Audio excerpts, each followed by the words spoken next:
मेरे सामाजिक परिवार के सभी सदस्यों को राम राम। इस्लामाबाद टॉक्स बेकार हो गई क्योंकि कोई टॉक हो ही नहीं पाई। अमेरिकी उपराष्ट्रपति जेडी वैंस इस्लामाबाद से अमेरिका के लिए रवाना हो गए। पाकिस्तान की धरती उन्होंने छोड़ दी। वैसे उनका भला ही था, पाकिस्तान जैसे आतंकवादी मुल्क की धरती पर बहुत समय तक अमेरिकी रहें, वो भी अमेरिका के उपराष्ट्रपति या राष्ट्रपति या जो भी बड़े नेता हैं, तो वो बहुत अच्छा नहीं। सिक्योरिटी थ्रेट तो उनको वहाँ था ही। अब हमने देखा कि जब उपराष्ट्रपति जेडी वैंस आए तो उनको जो F-16 अमेरिका ने ही दिया हुआ है, तो पाकिस्तानी F-16 उनको एस्कॉर्ट करके ले गए, वही F-16 जो हमने मार गिराया था। तो अमेरिका ये जो शांति वार्ता सोच रहा था, क्या ये शांति वार्ता इसका परिणाम ये निकलेगा, ये अमेरिका को भी पता था, पाकिस्तान को भी पता था, ईरान को भी पता था, लेकिन एक रणनीति के तहत ये किया गया। तो सबसे पहले मैं कोई विश्लेषण करूं उससे पहले जो जेडी वैंस ने कहा है वो मैं आपको बता दूं, और उसके बाद मेरा अपना क्या अनुमान है, मेरा अपना क्या विश्लेषण है, वो मैं आपको बताता हूं। और चूंकि जाहिर है कि जब वार्ता टूट गई है तो दोनों पक्षों से जो कुछ आएगा उसी समझ में आएगा। लेकिन जो vice president JD Vance, America के वाइस प्रेसिडेंट जेडी वैंस है, उन्होंने जो कहा, we have had a number of substantive discussions with Iranians, यानी हमारे ईरानी लोगों के साथ कई महत्वपूर्ण मुद्दे पर बहुत गंभीरता से बातचीत हुई। दैट्स द गुड न्यूज, यह अच्छा समाचार है, अच्छी खबर है। The bad news is that we have not reached an agreement. बुरी खबर यह है कि हम किसी समझौते पर, किसी सहमति पर नहीं पहुंच सके। And I think that's bad news for Iran much more than it's bad news for the United States of America. वो कह रहे हैं कि ये बुरी खबर है, और मेरा यह मानना है कि ये बुरी खबर ईरान के लिए बहुत ज्यादा है अमेरिका के मुकाबले। वो आगे कहते हैं, the simple fact is that we need to see an affirmative commitment that they will not seek a nuclear weapon. वो कह रहे हैं कि बहुत साधारण सी बात है कि हमें पक्का वाला भरोसा चाहिए, पूरा वाला भरोसा चाहिए, जो दिखे, अफर्मेटिव कमिटमेंट चाहिए कि गलती से भी परमाणु हथियार नहीं बनाएंगे। And they will not seek the tools that would enable them to quickly achieve a nuclear weapon. और वो ऐसा भी कुछ नहीं करेंगे। अब जब ये कहते हैं कि they will not seek the tools that would enable them to quickly achieve a nuclear weapon, मतलब वो न्यूक्लियर एनर्जी की तरफ भी नहीं जाएंगे, ये कह रहे हैं उपराष्ट्रपति जेडी वैंस। अच्छा, जो खबरें आ रही है कि जेडी वैंस लगातार अमेरिकी राष्ट्रपति के संपर्क में बने रहे। और क्या कहा president of the United States of America? They have no navy, they have no radar, they have no air force, their leaders are all dead, Khamenei is gone, for many years he ruled, he is gone, with all of that, let's see what happens, but from my standpoint I don't care। वो कह रहे उनकी ना navy है, ना air force है, न radar है, उनका नेता मर चुका है, सारे नेता मर चुके हैं, खामनेई चला गया इतने समय तक सत्ता में रहने के बाद, और जो होगा देखा जाएगा, लेकिन मेरे लिए कोई मतलब नहीं इसका। ये ट्रंप है, क्यों मतलब नहीं है भाई।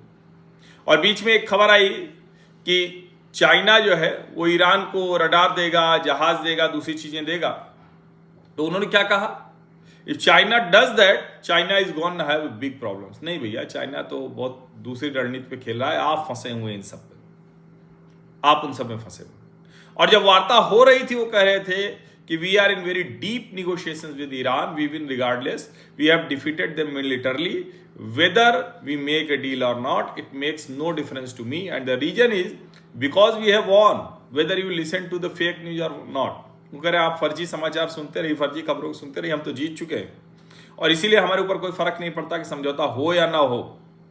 हम फिलहाल बहुत गंभीरता से उनके साथ समझौता कर रहे हैं, सहमति कर रहे हैं। इसका मतलब क्या हुआ? इसका मतलब बड़ा स्पष्ट है कि फिलहाल अभी वो कोई युद्ध नहीं करेगा। और ये सीनियर फेलो हैं साउथ एशिया के अटलांटिक काउंसिल के माइकल कुगलमैन, ये कह रहे हैं the US for domestic political reasons wants a deal that enables it to exit the war. वो कह रहे हैं कि घरेलू वजहों से, घरेलू राजनीतिक वजहों से अमेरिका वो चाहता है किसी तरह से इस युद्ध से बाहर निकले। That such a senior group flew all the way to Pak shows the US commitment despite Vance comments this likely is not over, more talks could come but unclear if they will be in Pak or elsewhere. वो कह रहे हैं कि भले veins कह रहे हैं, JD Vance कह रहे हैं, लेकिन ये मतलब वार्ता होगी अब यहां होगी या किसी दूसरे देश में होगी, ये सवाल है। अब एक तो और कमाल है कि खबरें ये भी आई कि अमेरिकन नेवी जो है वो वहां पर हॉर्मुज से माइंस हटाने जा रही है। सवाल यह है कि कैसे हटा पाएगी, और अगर ये बातचीत अभी चल ही रही है तो भला कैसे हो पाएगी। तो ये एक चीज है।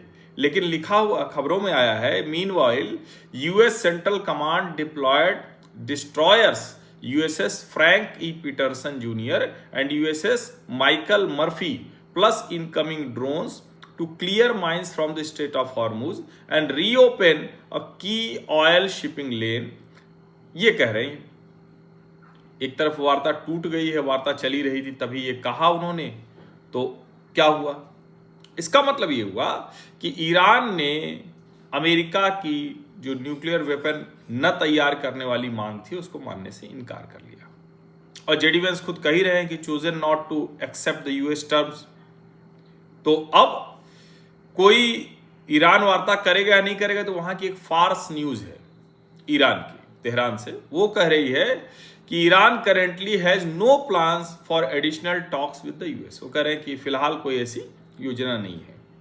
21 घंटे की वार्ता चली, और 21 घंटे की वार्ता में मतलब ये 1979 के बाद पहली बार है कि अमेरिका और ईरान ने आमने सामने बैठ के बात की है। तो बहुत बड़ी बात है, ऐसा नहीं कि बड़ी बात नहीं है। और जिसको कहें कि पाकिस्तान ने वो दुनिया के नज़र में सारी चीज़ों में ये तो कर लिया है, लेकिन ये भला कैसे हो सकता है, इसको जरा समझिए।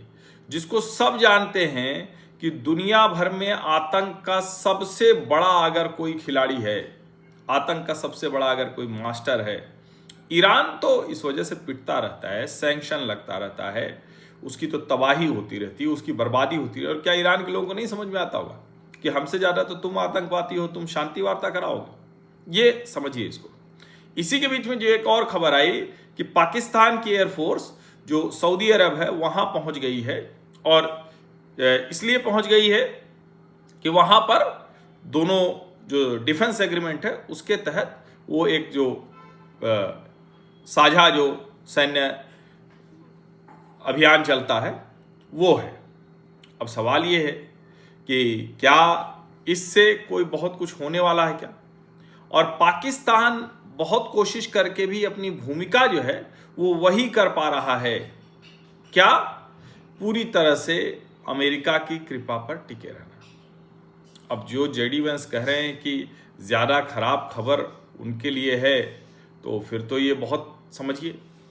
और एक बात और समझिए, पाकिस्तानी मीडिया अब कह रहा है कि भैया लाख कोशिश के बावजूद अमेरिका माना नहीं कि थोड़ा और रुक जाए।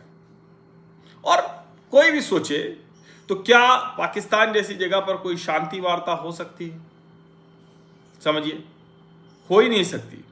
बहुत से लोग कह रहे हैं, जो खाड़ी देशों के लोग हैं, जो बहुत से लोगों को कह रहे हैं कि भारत में अगर ये वार्ता होती तो ज़्यादा बेहतर होती।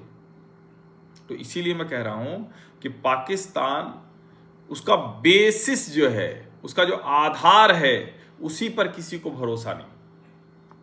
और चूंकि पाकिस्तान कोई ऐसा डिप्लोमेसी का उसका ट्रैक रिकॉर्ड तो है नहीं, तो इसलिए वो कुछ कर सकता है ये संभव ही नहीं। और ये खबर मैंने आपको बताई ना कि जेडी वेंस लगातार प्रेसिडेंट ट्रंप के संपर्क में थे, और उसके साथ ही एडमिरल कूपर, पीट मार्को और जो पूरी नेशनल सिक्योरिटी टीम थी, उनसे भी उनकी बातचीत चल रही थी। अब सवाल ये है कि जो जेडी वेंस कह के जा रहे हैं कि हमने तो ये कर दिया है, अब देखते हैं कि इस पर वो करते हैं कि नहीं। अच्छा, एक और इसमें ये फार्स न्यूज के हवाले से आया है। A source close to the negotiating team told Fars correspondent in Pakistan the American team was looking for an excuse to leave the negotiation table. अब ये तो कमाल है। It seems that the Americans needed the negotiation for their lost prestige in the international arena and were unwilling to lower their expectations despite the defeat and stalemate in the war with Iran.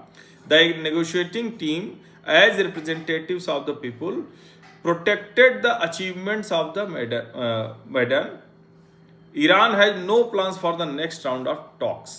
ये Fars news है जिसके हवाले से मैं आपको बता रहा हूं कि फिलहाल अभी कोई आखिरी दौर की वार्ता नहीं होनी चाहिए। और देखिए, अमेरिका का तो जो साख है, जो प्रतिष्ठा है, उसका पराभव तो हो ही रहा है। इस तरह से लपक के आए जेडी वैंस और इस तरह से लपक के ही चले जा रहे हैं। तो इसका सीधा सा मतलब हुआ है कि अमेरिका का जो प्रभाव हुआ करता था वो नहीं हो पा रहा। अब जो न्यूक्लियर वेपन था उसी के साथ एक और चीज थी, स्ट्रेट ऑफ हॉर्मुज। अब अमेरिका कह रहा है कि वहां की हमने सफाई शुरू कर दी है। अगर ईरान इस पर मान रहा है तो आप इसको अलग तरह से देखिए। जो मैं देख रहा हूं, मैं शुरू से देख रहा हूं और मेरा ये मानना है कि गलीबाफ और सैयद अब्बास अरागची वो अमेरिका की कोई बात नहीं मानेंगे और ट्रंप को भी ऐसी शर्तें रखनी है, लेकिन दोनों के बीच में सहमति हो जाएगी और फिलहाल कोई नया युद्ध, नई मारामारी आपको होती हुई नहीं दिखेगी। इसको समझिए आप, उसको समझना बहुत जरूरी है कि इस हद तक भले न जाए। और दोनों को यह पता है कि भाई अगर ज्यादा उस तरह से जाएगा तो उन दोनों का बहुत नुकसान है। और अमेरिका को यह भी बहुत अच्छे से समझ में आ रहा है कि इसका चीन लाभ उठा रहा है। अब देखिए, ये रिपोर्टर ने पूछा, mister vice president, how often did you communicate with president Trump through out the negotiation. वो कह रहे हैं कि ऑब्वियसली हम लगातार उनके संपर्क में थे। कितनी बार मैंने बात की मुझे नहीं पता, हो सकता है आधा दर्जन बार, 1 दर्जन बार पिछले 21 घंटों में। और हम एडमिरल कूपर से बात कर रहे थे, पीट से बात कर रहे थे, माइक मार्को से बात कर रहे थे, पूरी नेशनल सिक्योरिटी टीम से बात कर रहे थे, स्कॉट बेसेंट से कई बार हमारी बात हुई। तो हम लगातार अपनी लीडरशिप के, अपने जो डिफेंस के, आर्मी के, उन सब से हम टच में थे। और अब वही सवाल है, क्या ईरानियन इसको आगे एक्सेप्ट करेंगे? और मुझे तो समझ में नहीं आता। आप क्या ही कहें। हामिद मीर कह रहे थे कि अब तो ये जैसे ही सक्सेसफुल होगा सीज फायर, हम पाकिस्तानी तो स्वीडन की तरह हो जाएंगे, हम लोग इस तरह से चल पड़ेंगे। अब सवाल यही है कि अगर इस तरह से चल पड़ेंगे तो फिर तो जो है, मतलब ये तो स्वीडन, नॉर्वे और पता नहीं कहाँ जा रहे थे और उनके जाने का तो नहीं हुआ, लेकिन हाँ वो जरूर जेडी वैंस चल पड़े। यही है पाकिस्तान की असल हैसियत। आप सभी का बहुत बहुत धन्यवाद। सब्सक्राइब अवश्य कर लीजिए, नोटिफिकेशन वाली घंटी दबा दीजिए, लाइक का बटन दबा दीजिए, अधिक से अधिक लोगों तक इस वीडियो को पहुंचा दीजिए। और देखिए, हम तो भारतीय हैं, हम तो चाहते ही हैं कि हर हाल में हर जगह शांति रहे, लेकिन आतंकवादी कैसे शांति करा सकता है? संभव है क्या?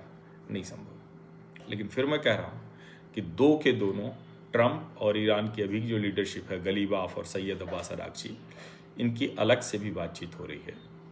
समझौते की टेबल पर भले शांति वार्ता ना हो, लेकिन फिलहाल कोई बड़ी लड़ाई नहीं होगी। वरना लेबनान को लेकर और दूसरे को लेकर वो तो अलग से हो, इजराइल और लेबनान की लड़ाई तो वैसे भी चलती रहती है हिजबुल्लाह के साथ। सोचिए इसे।